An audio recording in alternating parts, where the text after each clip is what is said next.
यह हवेली राजा महाराजा के समय में बनाई हुई थी, लेकिन पिछले 18 सालों से इस हवेली में आज तक कोई भी रहने के लिए नहीं आया है। इच्छा होने पर भी इस हवेली में कोई भी नहीं रह पा रहा था, क्योंकि लोगों का कहना थी कि इस हवेली में भूत प्रेत का साया है। जब अजीत सिंह को इस हवेली के बारे में पता चला तो उसने तय किया कि वो इस रहस्य को जान कर ही रहेगा, क्यों लोग इस हवेली में नहीं रह पा रहे हैं। उसने मजबूत इच्छा शक्ति से हवेली में रहने की पूरी तैयारी कर ली।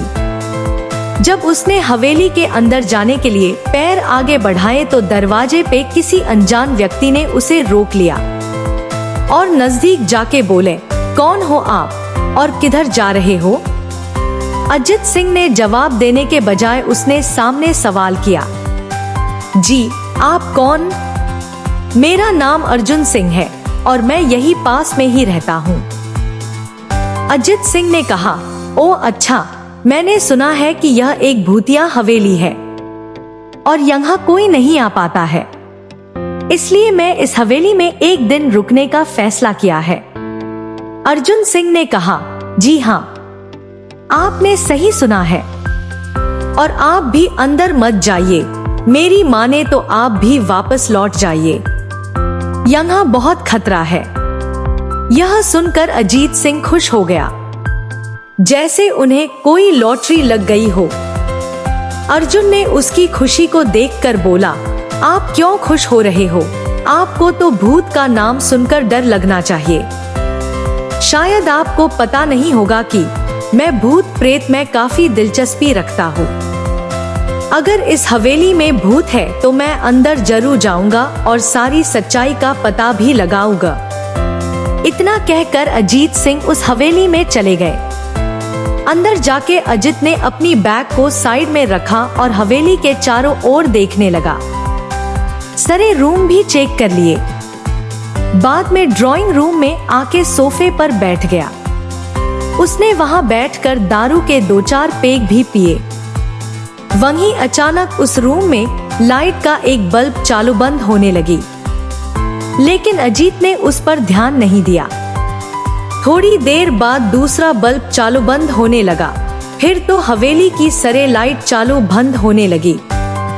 यह सब देखकर अजीत अपनी जगह पे खड़ा हो गया और संपूर्ण सावचेत हो गया। अचानक उसके सामने एक छोटा टेबल हवा में उड़ने लगा।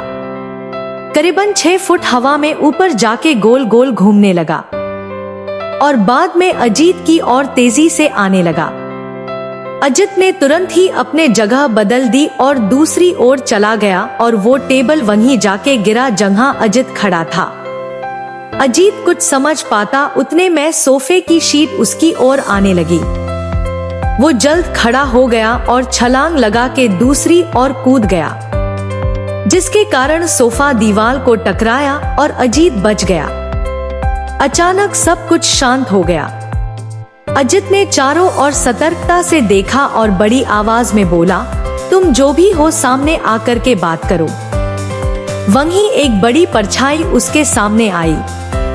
अजीत ने उस परछाई को देखकर बोला, कौन हो तुम और क्यों मुझे मारना चाहते हो? परछाई, तुम्हारी भूल के कारण।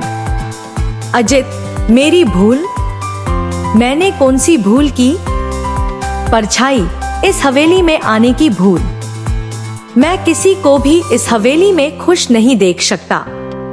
अजीत, लेकिन क्यों? वो परछाई ने जवाब दिया, आज से 18 साल पहले इस हवेली के मालिक ने मुझे यहीं पे ही मार डाला था। मेरी कोई गलती भी नहीं थी।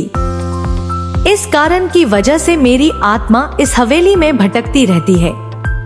मैं किसी को भी इस हवेली में नहीं रहने दूंगा, क्योंकि इस हवेली में मेरा खून हुआ था। इस हवेली में जो भी रहने के लिए आएगा उसकी मौत होगी।